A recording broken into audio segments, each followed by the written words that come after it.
So, 2 days ago now, Bioware made an update on what they're up to regarding the new Dragon Age Dreadwolf that's in development. I haven't had a chance to read it yet, and I was sitting down to read it, and I thought, why not read it out loud for a video?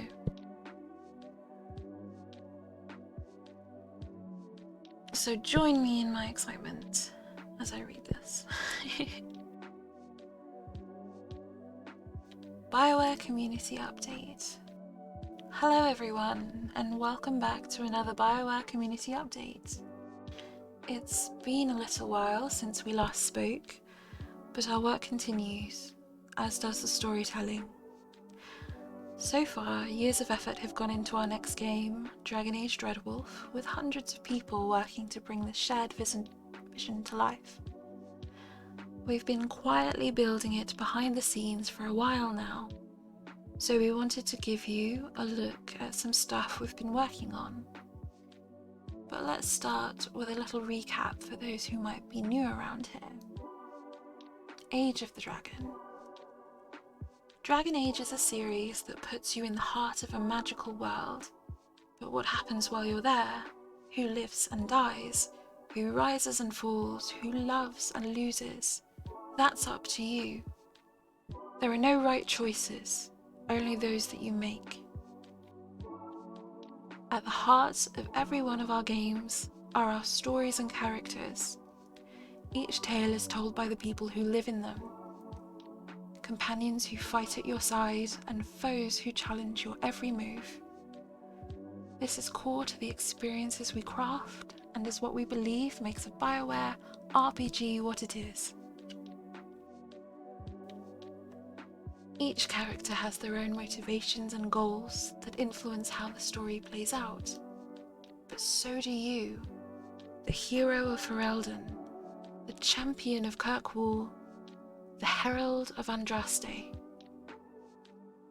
Each of them marks the legacy in the annals of history, but time marches forward and the age of these heroes cannot last forever. As a friend of ours once said, it's time for a new hero. Making a game that carries forth the stories that came before it, while still being a starting point for someone brand new, can be tough. Deep lore can seem daunting to new players. It's also an exciting challenge. The development process is iterative and dynamic. Ideas get concepted, tested, thrown out, brought back, and changed constantly during early stages, all in the pursuit of getting things just right. And it's very collaborative too. Everyone helps each other to build something we hope will excite you. So let's talk about that. Mightier than the sword.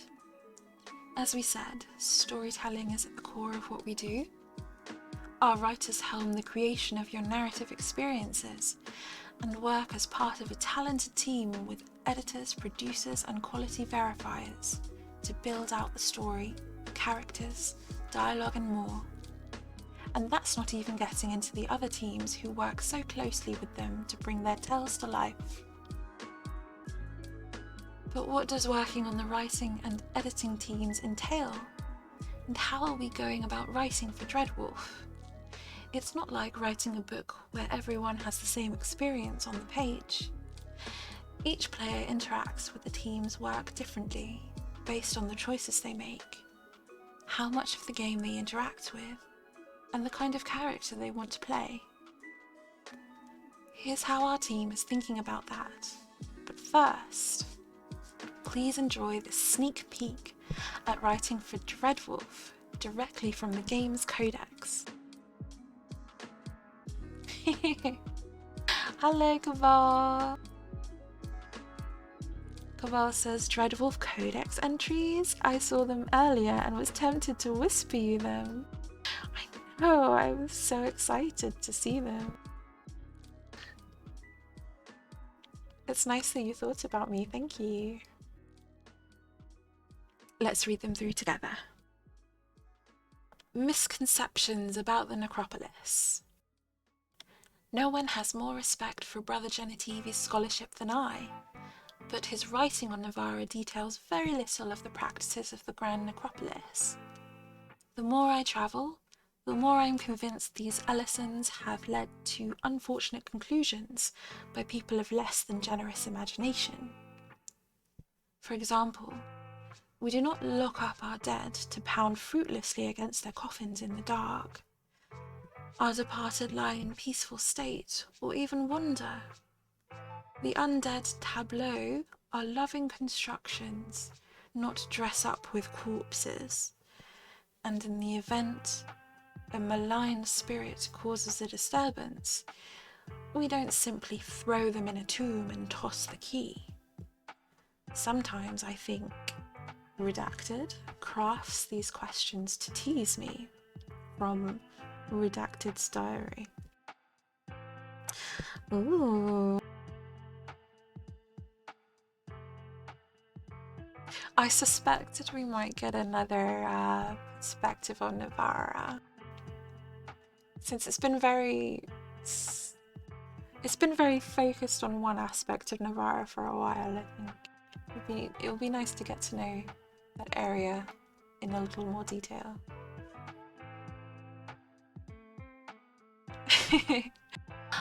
And now... Oh, an interview.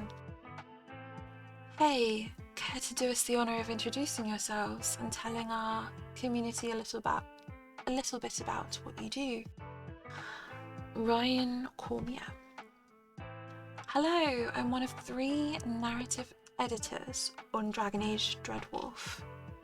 Our job is to ensure Bioware stories are told with clarity, consistency and accuracy.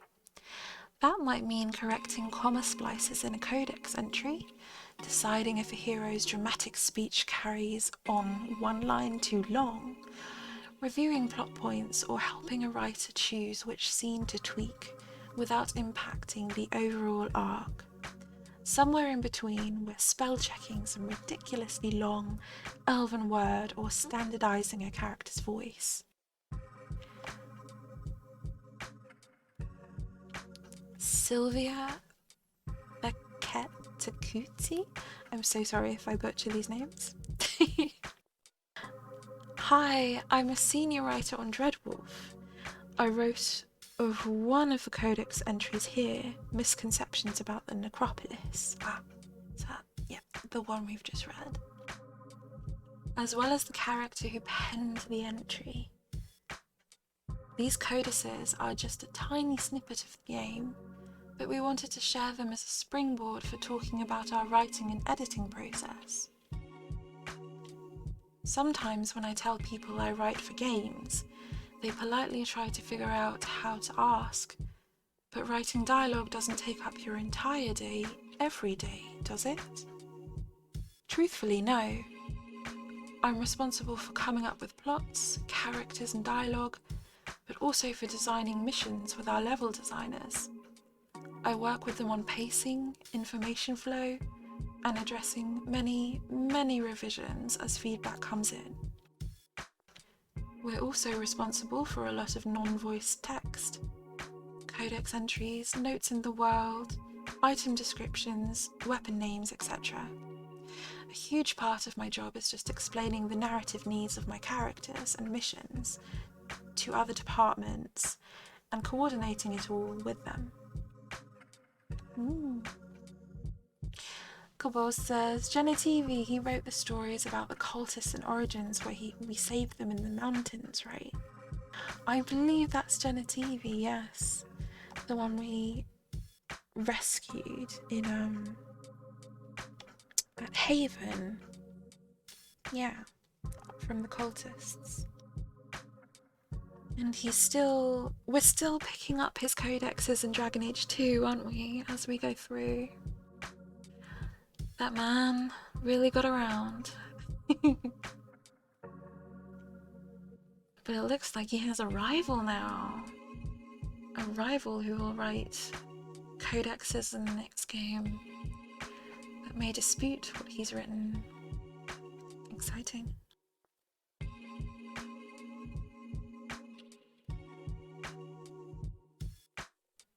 It sounds like you two do more than the average person might expect an editor or writer to do. How do you two work together then? Sylvia. Way early on during the concepting stages, the editing team gives their feedback with the rest of the narrative team on high-level stuff, like the new characters, plots, and themes. Once first draft writing for a character or major mission is complete, we also have editors give us their formal feedback during our big peer reviews. Ryan, at this stage, as we near pre-production, editors talk with writers about big picture topics like characters, lore, and themes. These elements need the most time. Editing starts broadly and becomes detailed later in the process because it doesn't help a writer to hear "this is a run-on sentence" when we're still 5 drafts away from the final. We save line edits for last. Until then, editors try to hold their tongues on grammar and punctuation. Sylvia. After the peer review, when revisions are done and we're in a position to start recording voiced dialogue, I work more closely with the editing team. Editors will suggest better ways to make one sentence flow into the next, spot inconsistencies, and point out when I've written something nonsensical. Every editor also owns certain character voices, just like writers do, and I'll often go to them to hash out something for a particular character, or to get a second opinion.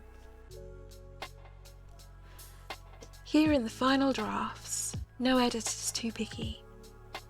This is where editors tweak the writing with changes to grammar, punctuation, and flow, and where the passive voice dies a swift death. We read lines aloud at our desks while examining lore, tone, voice, and other details that change how a line reads in the recording booth or appears in the subtitles. Voice recording notes and plot summaries are finalised too. All this fine-tuning involves close work between a writer and editor, while we pass edits back and forth, fix this, change that, change it back, debate, agree, and finally send it off for recording and translation. Very complicated.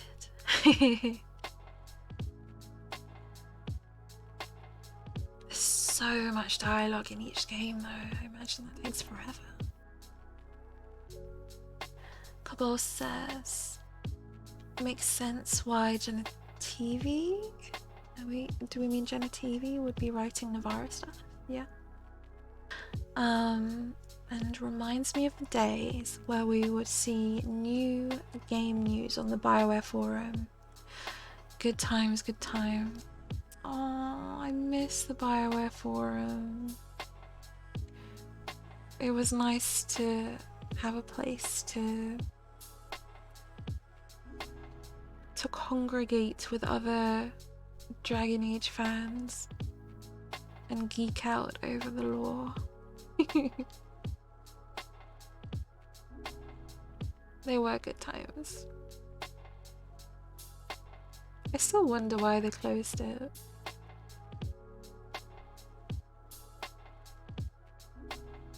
So, from the beginning to the very end, our editors and writers are in lockstep with each other. What about the rest of the devs and other teams? Ryan. Editors are on the bridge between the writers and out-of-studio partners like actors and localizers. Once final drafts are complete, our game dialogue is sent to our in-house performance team, voice actors, and translators, all working in numerous languages. Editors work with those teams daily and are the troubleshooters when technical or cultural concerns arise. Sometimes an English joke just doesn't land in the localised copy, or maybe we learn that a name we chose for an idyllic village in Thedas has an inappropriate meaning in another language. Sylvia. One of the best Dragon Age Inquisition translator questions I ever saw was from a German translator who wanted to know what one character meant when he talked about dancers with tassels. I mentioned this above, but most of my cross-team work is keeping up with communication. Does the audio team have all the context they need? Does character art know a plot point requires an alternate character outfit? People often compare narrative games to movies, but a lot of them are nothing like movies structurally speaking. RPGs the size of hours are more like a full season of a bizarrely non-linear television series with so many mutable moving points. That's actually quite insightful. Yes, a lot more complicated than just a movie.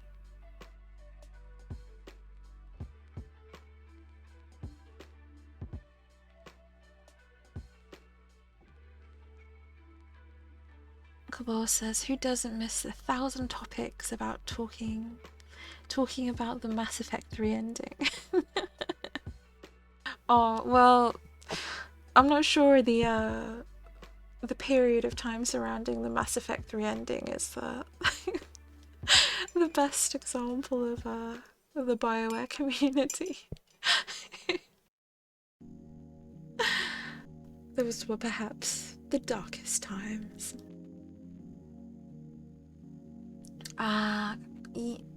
The boss says, yeah, shut down in like 2016, right? Was a random decision.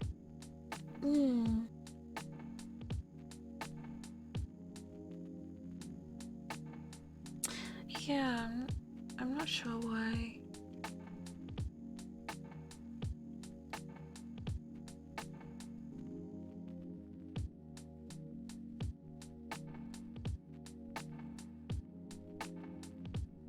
Sad to see it go. I'm not sure anything really rivals it. I mean, we have Twitter to share news and communicate in little bits, but it's not really the same, is it?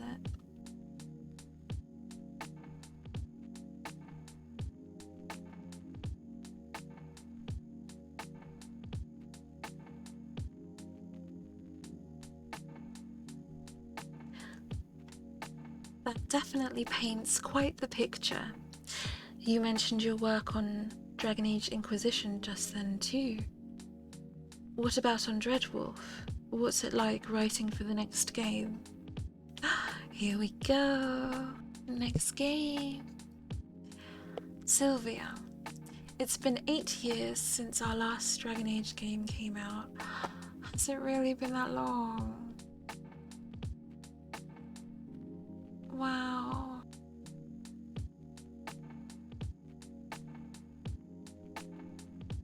I feel like this game, Inquisition, just lives in my head.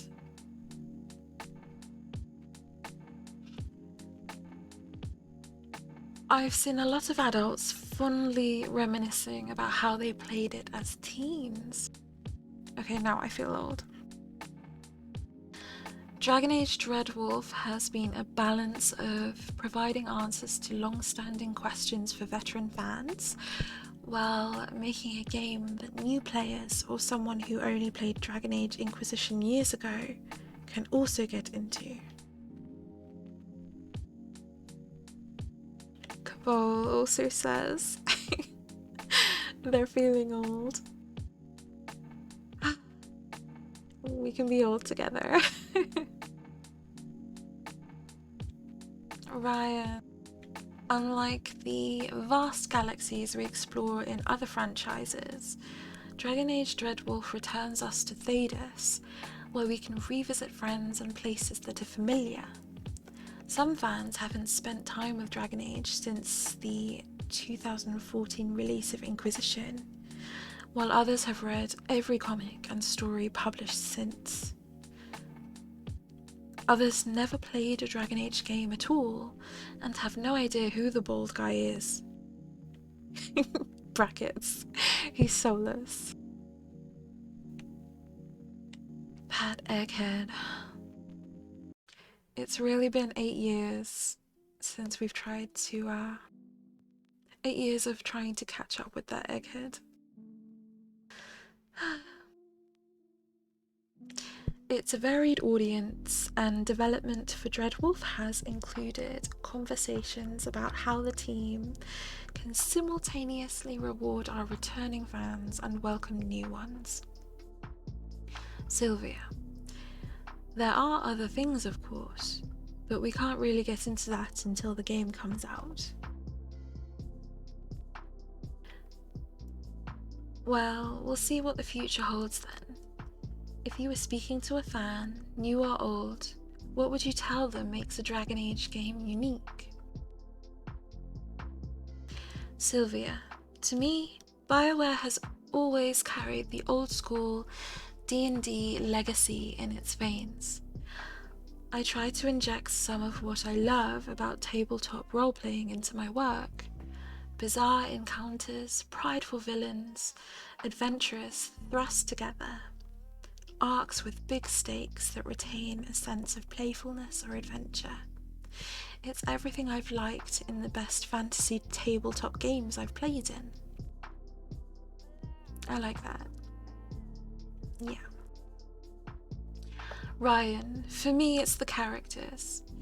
A Dragon Age story is full of heroes you want to visit a Kirkwall tavern with, or at a stylish Antivan party, travelling with friends whose witty banter makes the time fly by. The greatest compliment fans give our characters is the years of art, cosplay and fanfiction that Dragon Age has inspired. That's a sincere connection between our audience and our creations. And a villain who makes people want to spit on the ground at the mention of their name? Even better. Oh.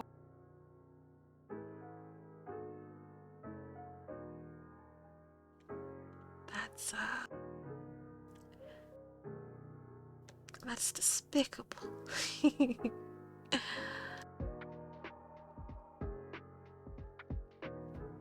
Though we can't yet show our community our characters acting in game, dialogue isn't our only option. What about these Codex entries? Is that something you can talk about? Ryan, yes, Codex entries are valuable because they provide information that might otherwise disrupt the flow of the game. For example, players might want details about the Grand Necropolis in Navarra, but characters shouldn't sound like tour guides. Before any writing, the narrative team discusses which entries are required and which aren't. It's crucial to properly time Codex unlocks with player progression. No one wants a dozen entries only 10 minutes into the game, but interested players shouldn't have to wait long to learn more about the people, places and concepts introduced.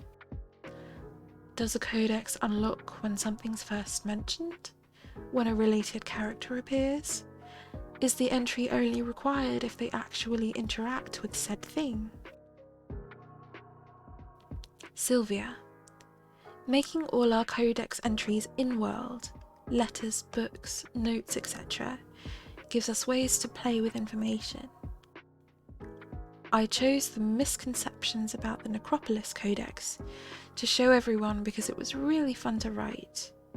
I wanted the in-game author to be frustrated with Brunner TV's portrayal of the Necropolis, while also trying to deny the depth of his irritation with said world-famous scholar. It's a diary, yet we see the author still feels obligated to exercise a measure of decorum in his private writing.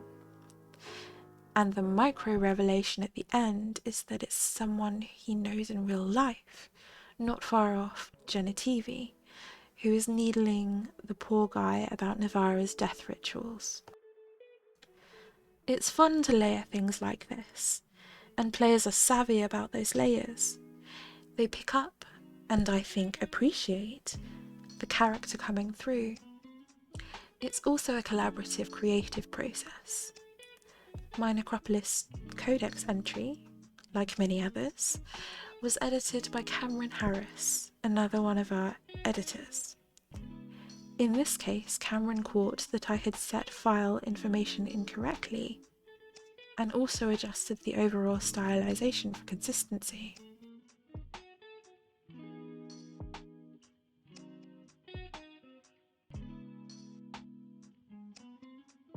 Cabal says, gonna bombard them with questions asking if I can smack the egg again. Oh, that would be good fan service, I think. Having the option to just punch him again, yet again, out of sheer frustration. Or having very different options with him depending on what your previous relationship with him was. Oh, I want to see lots of variations. Cabal also says, random thoughts. Do you remember the voiced Codex entries in Mass Effect? Watching you read this makes me miss those. I do.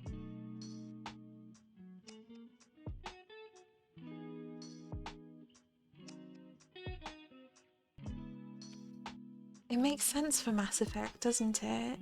With the being set in a world in the future with AIs that can assist you with everything, including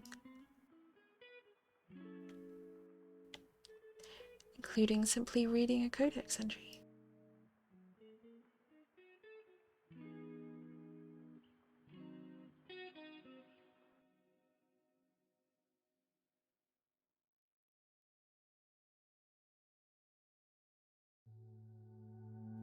If I can sound like a computer voice like Edie, then I'm doing a good job, I think. Here are a couple more Codex entries for you. Let us know what you think of them. Talks. Okay, redacted talks. Dragon Vincima. Appearance: dark back and light underbelly. She's hard to see when underwater, like those whales. Diet: squid, or those big worms that burrow near the shore. Uses her lightning to stun prey. Jaws are more like a beak, good to grip squishy stuff, or crack shells. Oh no, she's gonna grip me. I think the lightning also helps her to see down in the deep water. She does little crackles before she strikes. Behaviour: she's hunting more than she needs. She's also not attacking redacted unless they get close to her lair. Then she kills them fast. I think she has dragonlings. Must be trying to keep them fed and not look for fights. Only reason a dragon stays that quiet is to protect her kids. Then why are we trying to kill her? I want to know now.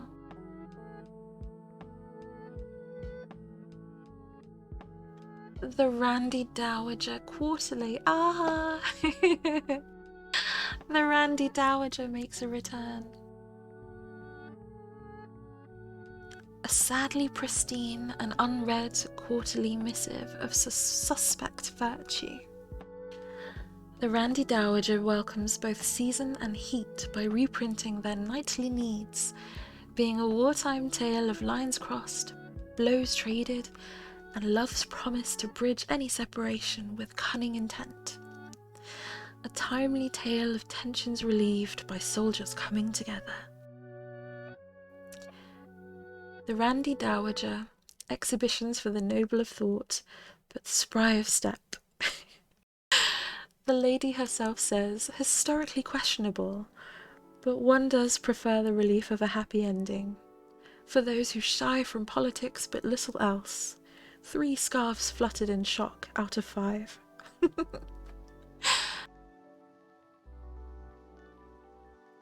I bet these are really fun to write.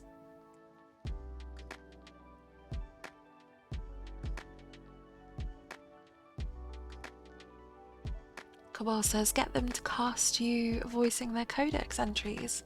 I think they'll go for it. Thank you very much.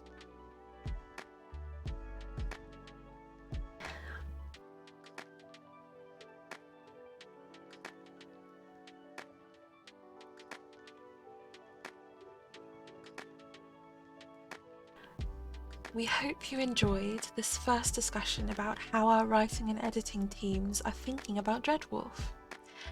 Every step of the way, we're working together as a team, even in ways you might not imagine. From integrating written materials into the engine itself, to our devs doing placeholder dialogue for characters, it's a process that evolves over time. I do appreciate the insight into what's happening with the development. Definitely stokes some excitement, doesn't it? Community spotlights, but your efforts never stop either.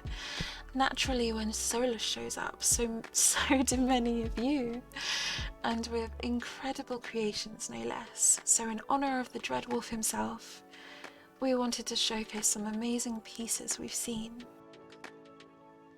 Oh, this is lovely. Lost Elf by Hex Cats.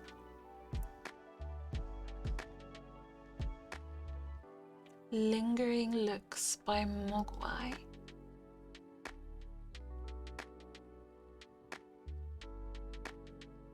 Emerald Graves by Aria. That's cute. I like that. Sarah and Solus always made a great party. Ben Harel Magillana by Oatmeal Bar.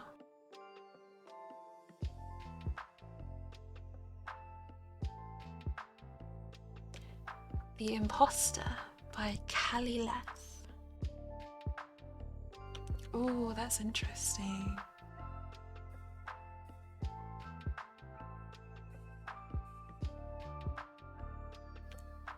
Malasa Banal Gilana by Stephanie Kerf.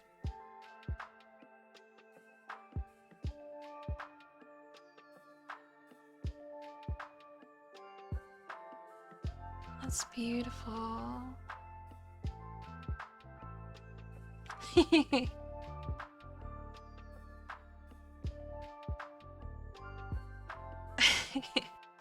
Hello Aki, how are you doing? You're here for Handsome Solus too? He says, Handsome Solus is about to catch my hands.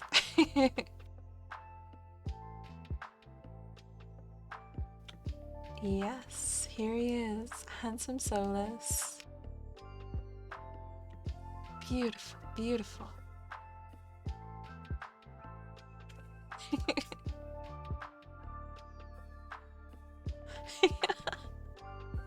Kavol says, you'll crack the egg. And Aki says, I will, watch me. I want my arm back. We do. That's why we're chasing him, right? It's been 8 years of chasing him, but we will get him and we will get our arm back. All by design. Every day the game gets one step closer to our next big development milestone. And one step closer to where it's going to be when you play it. But these changes don't just happen. They're being worked on by the teams of people shaping this next adventure for you, carrying the vision together on our road to launch.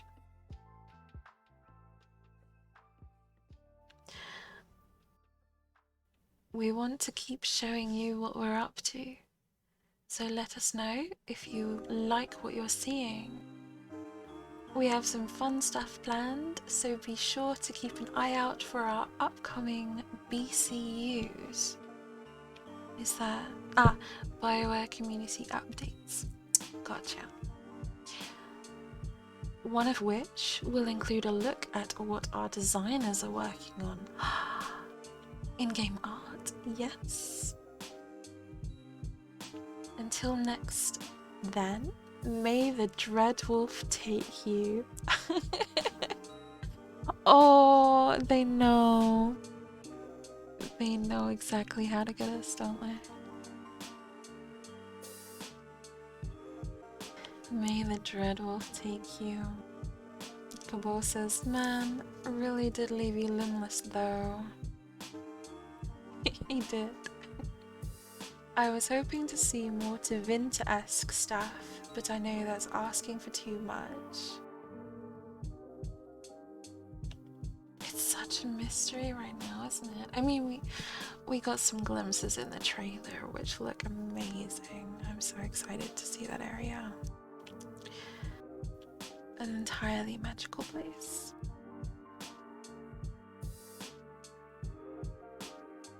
Oh, so exciting. What do you think, guys? Do we like what we're seeing so far?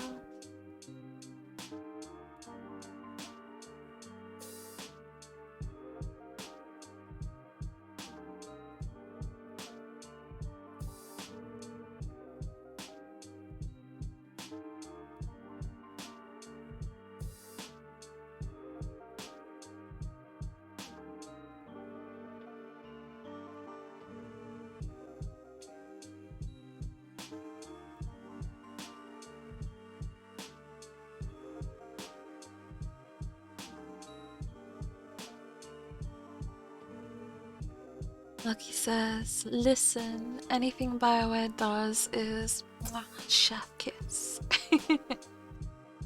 But the egg needs to go. He needs to go? Aki, you don't think there'll be an option to reconcile with him and make him see the error of his ways? Can we change him, Aki?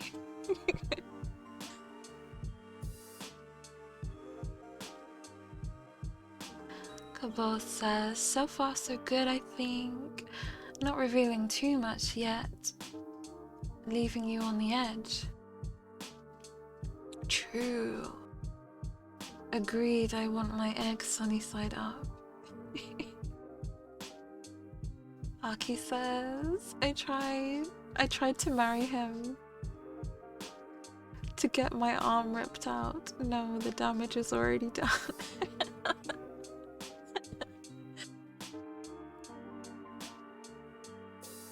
All I got was depression.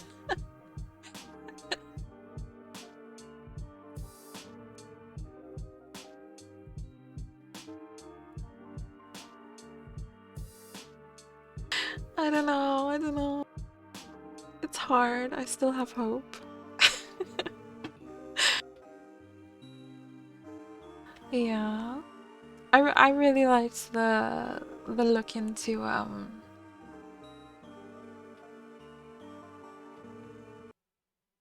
the kind of explanation of how the writing process goes. I think that's really nice.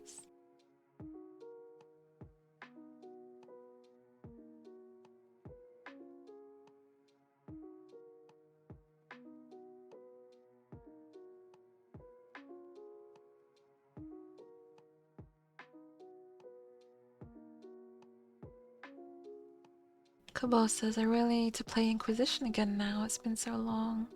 I'm so excited to play. I want to see Solus again so bad. I'm currently on a Dragon Age 2 streaming binge.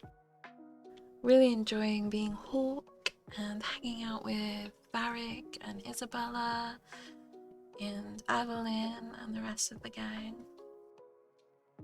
But I am really looking forward to getting to be the Inquisitor again. It's coming, it's coming. And on that note, thank you for reading through the new news with me. I liked doing this. If any more news comes up, I'll post it up here again.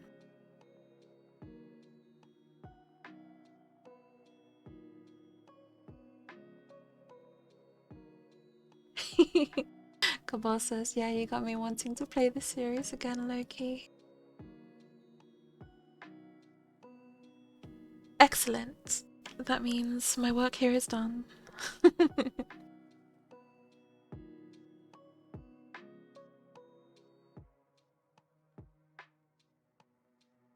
Thank you so much for watching, everyone. Tune in to my next Dragon Age 2 stream. See you next time.